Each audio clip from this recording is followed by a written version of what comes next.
लोग हित में लोगों की आवाज हाउस में रखना, हाउस में नहीं रखेंगे तो कहाँ रखेंगे, कौन सुनेगा उनकी आवाज? हाउस है किस लिए? बजट सेशन लगा है तो इसमें नहीं सुना है, विच इज वेरी अनफॉर्चुनेट, बहुत ही निराशाजनक है। मैं कहता हूँ बदकिस्मती है कि बात ना गवर्नमेंट सुन रही है, ना हॉनरेबल चेयर सुन रही है। भाग नहीं सकते ये अपनी जिम्मेवारियों से। रही बात डिस्ट्रिक्ट स्टेटस की, अखनूर की जनता, अखनूर शम्ब की जनता जो है वो लड़ना जानती है, अपने अधिकार लेना जानती है। उन्होंने लड़ाइयाँ लड़ी हैं, उन्होंने अपने अधिकार लिए हैं और डिस्ट्रिक्ट उनका अधिकार है। मुझे पूरा यकीन है कि जनता के सहयोग से, जनता के आशीर्वाद से हम सभी इकट्ठे, वी आर यूनाइटेड, हम इकट्ठे होकर डिस्ट्रिक्ट स्टेटस लेकर आए।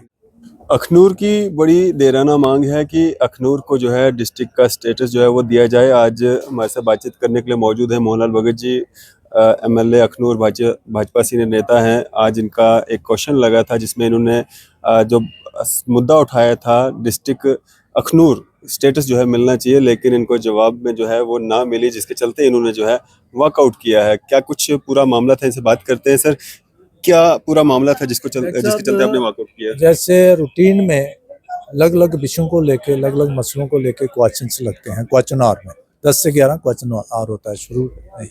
तो मेरा भी आज एक क्वेश्चन लगा था और क्वेश्चन सिंपल था कि क्या अखनूर को आप डिस्ट्रिक्ट स्टेटस दे रहे हो तो कब दे रहे हो? उसका जवाब आया नहीं दे रहे हैं, ऐसा कोई प्रपोजल नहीं है। ठीक है, एग्री नहीं है प्रपोजल। हम भी समझते हैं कि रातों रात डिस्ट्रिक्ट नहीं बन सकता है, उसका एक प्रोसीजर होता है, लेकिन गवर्नमेंट को मेरी बात तो सुननी चाहिए, इनिशिएट तो करना चाहिए। अखनूर का जो एरिया है जिसमें 2 कंस्टिट्यूएंसीज आती हैं, 3 सब डिविजन्स आते हैं, 7 तहसीलें आती हैं, 3 म्यूनसिपल कमेटीज आती हैं, उसकी जो पॉपुलेशन है 3,32,039 है। एरिया जो है 1,01,76 स्क्वायर किलोमीटर है। जे एरिया में तथ्यों पे बात कर रहा हूँ, आंकड़ों पे बात कर रहा हूँ, फैक्ट्स एंड फिगर्स पे बात कर रहा हूँ। बहुत सारे डिस्ट्रिक्ट जो हैं जम्मू डिवीजन में भी, कश्मीर डिवीजन में भी, मैं एक दिन पहले भी हाउस में ये बात रखी थी, उससे ज़्यादा एरिया भी है और जनसंख्या आबादी भी है। मैंने ये कहा कि जो डिस्ट्रिक्ट के साथ रिलेटेड चीज़ें आती हैं, जो फैसिलिटीज़ आती हैं, जो सब्सिडीज मिलती हैं, people of Akhnur area, when I say Akhnur, it is included both the constituencies, Akhnur constituency as well as Sham constituency. They are being deprived of their rights. They are being deprived of the subsidies which are given in a district. For example, मैं revenue की बात कर रहा था कि वहाँ पे मुआवजा है लोगों का, डिब हेडक्वार्टर है। डिब हेडक्वार्टर में हमारी अखनूर के किसानों की 11,000 कनाल से ज़्यादा ज़मीन जो है आर्मी ने एक्वायर की हुई है, उसका रेंट देते हैं। 2016 से लेके लोगों को रेंट नहीं मिला है, वो दर-बदर हो रहे हैं। उनकी गुजर बसर जो है वो उस रेंट पे, उस मुआवजे पे होती है। भूखमरी का शिकार हो रहे हैं, फाकाकशी पे आ रहे हैं। किसका काम है? मैं हॉनरेबल सीएम साहब से बोल रहा था कि आप मिनिस्टर इंचार्ज रेवेन्यू हैं, थ्रू हॉनरेबल स्पीकर साहब मैं अपनी बात कन्वे करने की कोशिश कर रहा था। देखिए, हम इलेक्टेड रिप्रेजेंटेटिव हैं, लोगों की बात ये सुनते नहीं है अफसर। वो किसको कहेंगे? इलेक्टेड रिप्रेजेंटेटिव को कहेंगे। मेरा विधायक होने के नाते, लोगों का नुमाइंदा होने के नाते, उनका जनप्रतिनिधि होने के नाते, उनका रिप्रेजेंटेटिव होने के नाते ये मेरा फर्ज है। This is my duty to raise the issues in the house, temple of democracy हम इसको कहते हैं। तो वही करने की कोशिश की और आई अंडरस्टैंड कि रातों रात जिला नहीं बन सकता, उसको टाइम लगता है, जब तक प्रोसेस होता है। मेरा ये मुतालबा था, ये रिक्वेस्ट थी, I very humbly requested the chair कि तब तक आप एक एडिशनल डीसी बैठा दीजिए ताकि लोगों को जो परेशानियां आ रही हैं वो ना आए। ऐसे तो हम कहते हैं subsidy to the door of the people. मैंने यही मांगा। मैंने कहा अगर आप नौशहरा में एडिशनल डीसी बिठा सकते हो, सुंदरबनी में एडिशनल डीसी बिठा सकते हो, कालाकोट में एडिशनल डीसी है, बिलावर में एडिशनल डीसी है, why not in Akhnoor? Population भी बहुत ज़्यादा और एरिया भी है, लोगों को उसमें फैसिलिटी मिलेगी, लोगों को सुविधा मिलेगी। कहाँ आपका मलाप रोड है, कहाँ आपका टक्कर है, कहाँ बटल है, कहाँ जोगवा है, प्लावाला है, परगवाल का हमीरपुर कोना कौन सा, कितनी दूर है? इधर कठाड़ है, मेरा मंदिर है, चौकी चौरा है। ये नीचे का एरिया जो है गुड़ाजगीर है, सोल, सुंगल, कलीट, जोड़ियां हैं।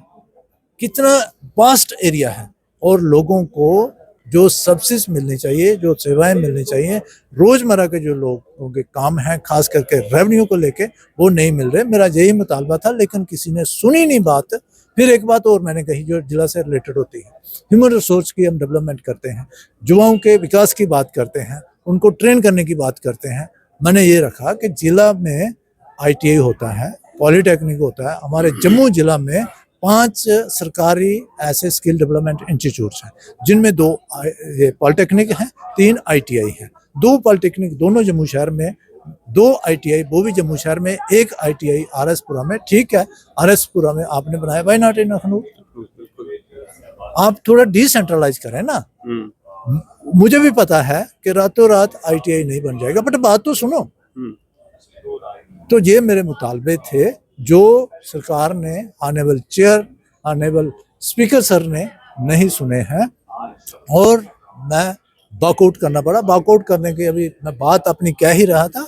In fact I was evicted from the house, मुझे हाउस से बाहर फेंका गया, निकाला गया बाहर। तो दिस इज नॉट डेमोक्रेसी। हम तो लोगों की बात यहाँ पे रख रहे हैं ना। मैं लोगों का चुना हुआ नुमाइंदा हूँ, मेरा फर्ज बनता है लोग हित में लोगों की आवाज हाउस में रखना। हाउस में नहीं रखेंगे तो कहाँ रखेंगे? कौन सुनेगा उनकी आवाज? हाउस है किस लिए? बजट सेशन लगा है, तो इसमें नहीं सुना है, विच इज वेरी अनफॉर्चुनेट। बहुत ही निराशाजनक है। मैं कहता हूँ बदकिस्मती है कि बात ना गवर्नमेंट सुन रही है, ना ऑनरेबल चेयर सुन रही है। बात नहीं सकते ये अपनी जिम्मेवारियों से। रही बात डिस्ट्रिक्ट स्टेटस की, अखनूर की जनता, अखनूर शम्ब की जनता जो है वो लड़ना जानती है, अपने अधिकार लेना जानती है। उन्होंने लड़ाइयाँ लड़ी हैं, उन्होंने अपने अधिकार लिए हैं, और डिस्ट्रिक्ट उनका अधिकार है। मुझे पूरा यकीन है कि जनता के सहयोग से, जनता के आशीर्वाद से हम सभी इकट्ठे, वी आर यूनाइटेड, हम इकट्ठे होकर डिस्ट्रिक्ट स्टेटस लेके रहेंगे। चलिए, शुक्रिया हमारे साथ बातचीत करने के लिए। मोहनलाल भगत जी हमारे साथ बात कर रहे थे, MLA अखनूर। आपकी इस सब पे क्या राय है? अब अपनी राय जो है जरूर साझा कीजिएगा। इसी तरह की मजीद अपडेट्स के लिए आप देखते रहें न्यूज़ शहर India. BN high secondary school जो कि सुजवा रोड जम्मू में स्थित है, अब इसमें 2025 और 26 की बैचेस की एडमिशन शुरू हो चुकी है। अगर फैसिलिटी की बात करें तो यहाँ पे आपको medical, non medical, art stream, hostel for boys and girls, dedicated faculty, nominal fee structure, fee concession for siblings and single girl child. और अगर इंफ्रास्ट्रक्चर की अगर बात करें तो smart classrooms, computer labs, 24/7 CCTV surveillance, spacious playground और hall, library facility, अच्छा infrastructure और ट्रांसपोर्ट फैसिलिटी के साथ साथ हिंदी, उर्दू, दीनिया टीचिंग भी यहाँ पे अवेलेबल है। तो अगर आप लोग भी अपने बच्चों की एडमिशन यहाँ पे कराना चाहते हैं तो दिए गए नंबर पर संपर्क कीजिए। Myself, Asya Shubir Bande, Principal BN Higher Secondary School, Sujwan, Jammu. This school was established 22 years ago. Under the chairmanship of Engineer Abdul Ghani Kohli. Good morning to all of you. My name is Azimul Haq and I am the student of this school from class 12th from art stream and also I am the president of the school. मैं यहाँ पर primary से education जो है वो लेता आ रहा हूँ। Hello, myself Ulfat Jahan. I study in class 10th A. I have been studying here from nursery class. I gain a lot of knowledge here because all the teachers are very cooperative, efficient and dedicated here. We have well furnished labs for practical and auditorium hall for cultural functions. और new coming session में हमने hostel facilities भी अब बच्चों के लिए 6 से लेकर 12 तक हम गर्ल्स एंड बॉयज़ के लिए हॉस्टल फैसिलिटीज़ जो है वो भी हम अवेलेबल कर रहे हैं। मैं ज़रूर चाहूँगी कि आप स्कूल में ज़रूर विज़िट करें। न्यू कमिंग जो हमारा एडमिशन का जो सेशन आएगा, आप ज़रूर आएँ। हर बच्चे का राइट है एजुकेशन लेना और वो एजुकेशन का right BN higher secondary school आपको प्रोवाइड करेगा। At BN School, we offer quality education with a reasonable fee structure, making it affordable even for our weaker sections.